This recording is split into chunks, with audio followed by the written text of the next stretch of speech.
Not a bad start with a whiplash.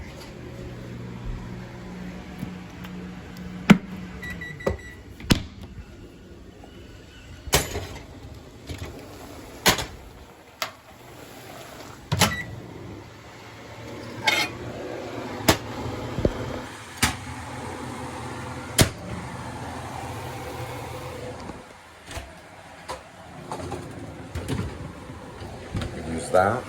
Mustard. Or we can use this. Goes on that. Mustard on my potatoes. On my taters. Just like Billy Bob the Genius. I got something for you.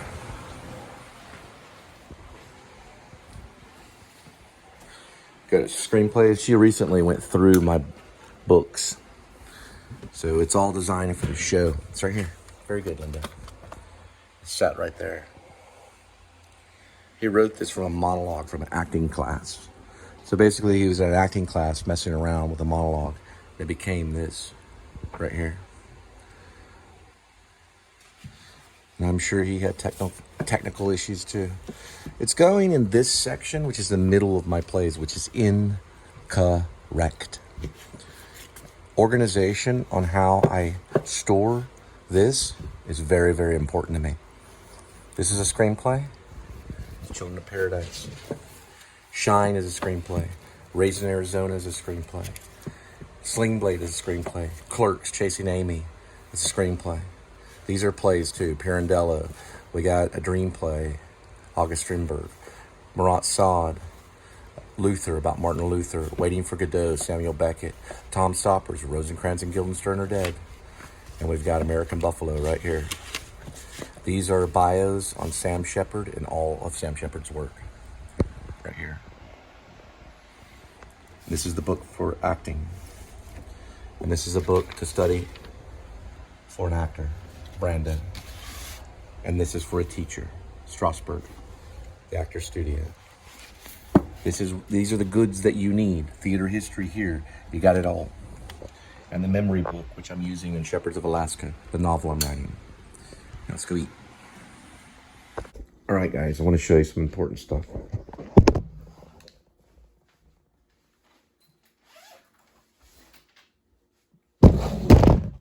First, this.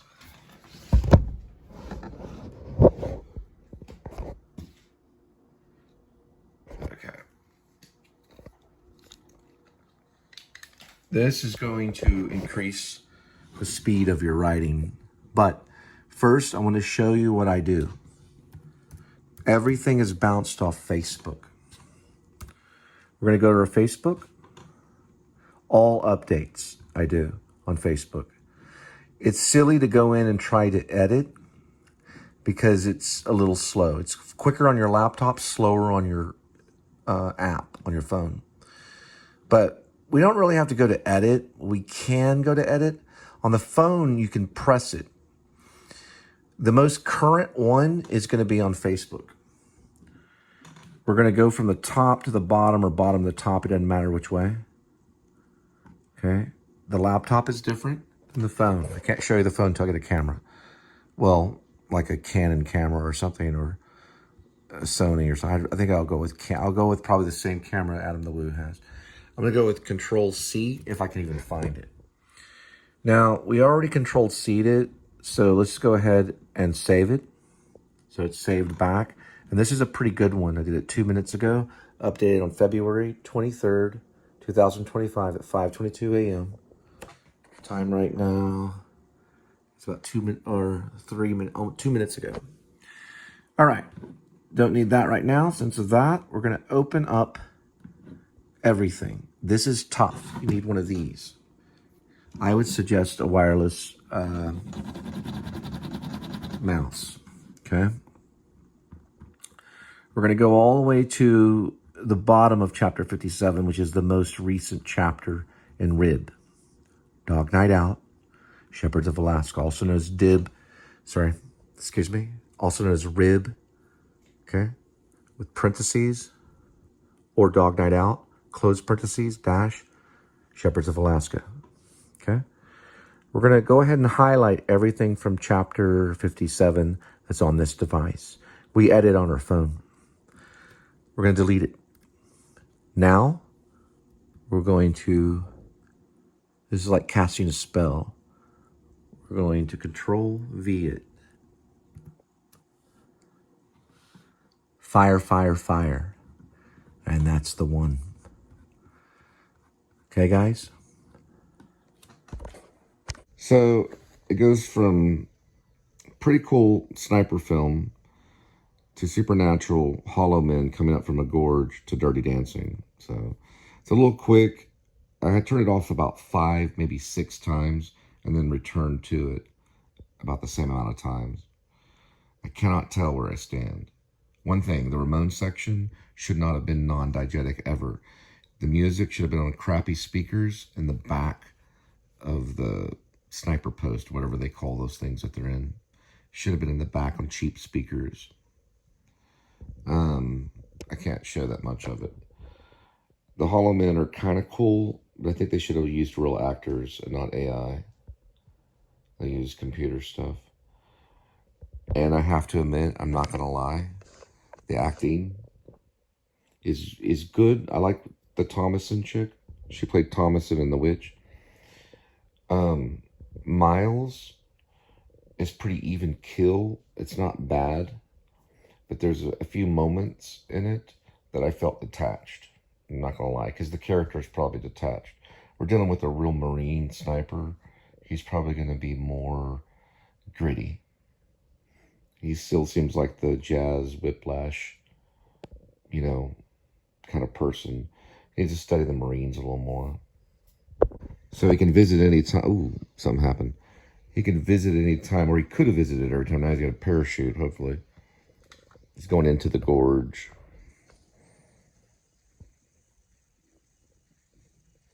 It does keep you at bay. I mean, you return to it. I mean, this could be a hit. I'm going to say I'm going to like it more than Severance, probably. Severance gets real slow. Do I like it better than Slow Horses? Absolutely not. Slow Horses is better. But this is kind of James Bond, I gotta admit. It's far-fetched, for sure. Very far-fetched. I'm going to call it a romance sniper movie with James Bond undertones. The Gorge does delve into supernatural, and I think Stephen King might like it, but I'm not 100%. I don't know what Stephen King would say. Ooh, what's he doing now? It keeps you in tune. It's kind of almost like a little bit like Labyrinth, and it reminds me a little bit of Pilgrim's Progress. He's like hanging at the gorge, and there's all this like supernatural stuff at the bottom of the gorge. It's supposed to be like hell or the Hollow Men, T.S. Eliot. The one thing it'll make is the great video game, and hey, listen, that's in first place when it comes to financial. That's Anya Taylor-Joy. She was in The Witch. She played Thomason. She plays opposite of Miles Teller, who was in the movie Whiplash, with another great actor that's bald. The bald actor that Miles worked with is J.K. Simmons. Pretty good actor. She's actually pretty good. Miles Teller, he did good in Whiplash. This one, I think because it's romance, the people would like it, but I would have cast probably Jeremy Davies. Once again, this is a lot like Lost. If you've watched I think it was like NBC or something, television Lost. This is a lot like Lost. All right, still watching the gorge. It's starting to look good. It's kind of going into like a J.R.R. Tolkien kind of feel. I think it has hints of Pilgrim's Progress in there because they're kind of pilgrims that could be Christian and hopeful, because hopeful could be a female. And they're just traveling through. They're at the bottom of the gorge now. All right. So, the gorge is actually pretty entertaining, like Pilgrim's Progress.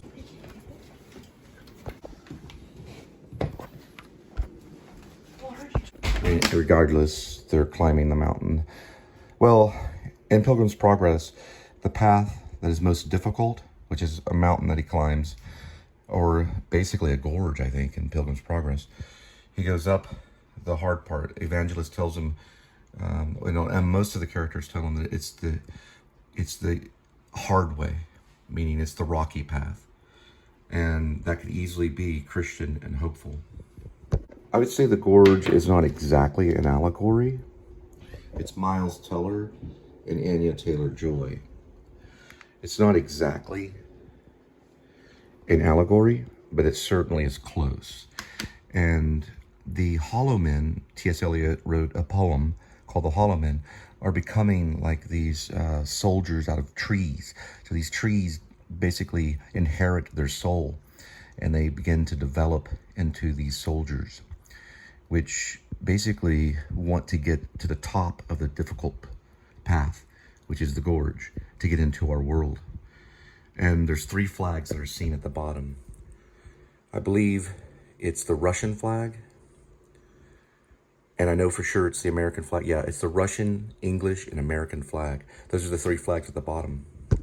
The Gorge 2025 is seen as a romantic action thriller film, I believe, and it has supernatural components. So Wiki actually says it's science fiction. I would say supernatural, but it's science fiction, romance, thriller, action film.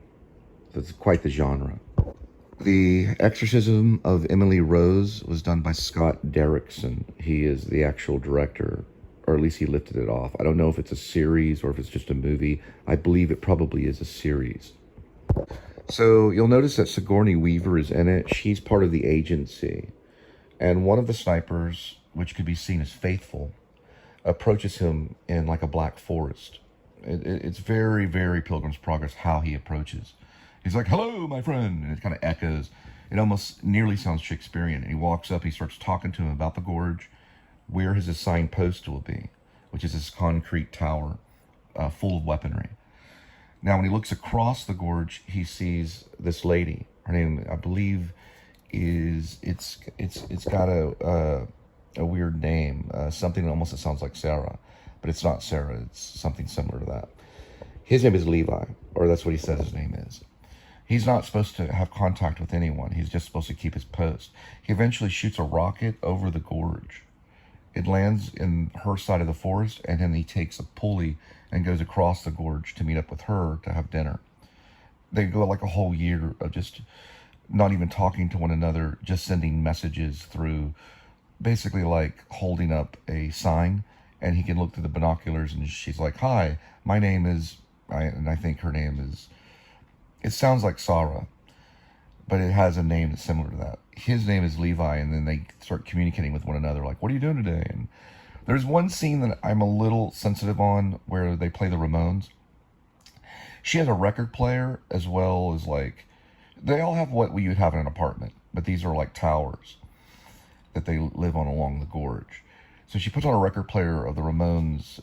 Believe it's, I want to say it's Blitzkrieg Bop, but it's something like that. Now, when the record's playing, in the back, there's a speaker, and that speaker becomes non-diegetic. That means it becomes like theme music. I didn't like that. I thought it should stay on as a speaker, to stay on the speaker, like a rustic speaker, to make it realism. And then when it goes into the non-diegetic, then it becomes like an MTV video. But anyway, it's a little video gamey. This would make a great video game. So it's not completely true to life. And the soldier beasts that are made out of trees is very Labyrinth. Think of Labyrinth, very J.R. Tolkien. I'd say very J.R. Tolkien. Is it J.R.R. Tolkien? But it's very much like Lord of the Rings whenever they're at the bottom of the Gorge. Not too bad on adventure. They just fell to the bottom and survived it because of how the cable was. He was going across the cable. He was interfered, I guess, by one of the beasts. And then he fell down. And then she went after him and rescued Levi. I'll get to her name in just a minute. So think of dragon, it's actually Drasa, D-R-A-S-A. If you mix it all up, there is a Sarah. Yeah, there's a Sarah in there. But Drasa, and his is Levi. And they're both highly skilled snipers for probably the agency. He's for the U.S. Marines. And she, I don't know what agency she belongs to. Now, in my story, my novel Rib, parentheses, or Dog Night Out, close parentheses, dash Shepherds of Alaska, he would not be allowed to join Rib. It's a revolutionary independent branch because he has Marine ties. I'm just using this example. Her father looks like a private sniper or hitman. If they have no ties with any military at all or other militia, then they would be able to join RID. Kitty, the whole world's watching. And I don't want you up there. That's my cat, Edmund. I mean now. There is no cat in Gorge or the Gorge that I know of yet. So I haven't watched all of it. Kitty, move it. He's a black and white cat. They're tuxedos. His full name is Edmund Tuxedo Scratchy Cassavetes. He minds. Two highly trained The Gorge is two highly trained operatives, Miles Teller and Anya Taylor-Joy, grow close from a distance after being sent to guard opposite sides of a mysterious gorge. When an evil below emerges, they must work together to survive what lies within. It's a thriller, 2025, 2 hours, 7 minutes, and it's PG-13. And it's Scott Derrickson, the director. Pretty good. I don't know if that's exactly Macmillan, but it's something big. So on the wall of Thomason's tower, which is played by Anya Joy, who's playing a character called Drasa, like dragon, Drasa, is something like the truth, blah, blah, blah, philosophy, esoteric by Buddha. Something. And Sigourney Weaver reads it. To this point, right now in the story, I do not understand why Sigourney Weaver wants to, her character, she runs this agency, why she wants to kill both of the snipers. She probably, to this point, didn't even know that the Drasa character existed, so she's obviously militia. He's connected to the United States Marine. So she's an inside CIA kind of type of agent or something to that nature that wants them dead. The other guy was black man who was probably Faithful. And Faithful dies. He basically, what they do, his name's not Faithful, but I'm mixing this with Pilgrim's Progress. If you read John Bunyan, he gets snapped on a cable and pulled up from a helicopter. They ask him, what is your code name? He gives the code name and they kill him. So the agency turns on him, but we don't know why yet. I want to know why. So I'm left kind of hanging. This is the last moments of it. He's guarding or looking over Sigourney Weaver's character, who's the evil head of the agency or whatever, that's going to execute him, probably because he's been compromised, is what they say. That doesn't solve the issue. In my story, there's a reason there's Dog Night Out, and it happens in one night. In one night. And none of them have U.S. military ties. So the agency that's going to turn on them and kill them, that agency is destroyed. They were too good of snipers, and they end up meeting back at a restaurant. Kind of in a place where there might be a gorge, you know. This is California, probably. And Levi and Drasa meet again, and he wants rabbit pie, and then they kiss, and she goes on her tippy toes. So it would make an incredible video game. Do I like it? Out of 5 stars? Okay, so here's another aspect of it. It's a happy ending. Most likely that's the Pacific behind them. And the agency is destroyed and the 2 snipers, you know, meet and love. Like I said, it'd make a great video game. Probably for PlayStation. What do you think, Kitty? Kitty liked it. He got a little bored and walked over there. But ultimately, the ending is a kind of like a high climax ending. Sigourney Weaver and her people are killed because they betrayed them. Or they were going to betray them. And they lost. All right? Not as good as Alien. But there is maybe a distant connection to Ridley Scott's Alien. We don't know the Hollow Men. We don't know where they came from. We don't know if it's alien or if it's supernatural. That's okay. But we know that it probably came from the poem, the T.S. Eliot poem. And this evil force became these trees, and they had to protect it from mankind by guarding this gorge. And as they did it, they fell in love. Gotcha. So I would say formalistic Hollywood cinema. Good for you.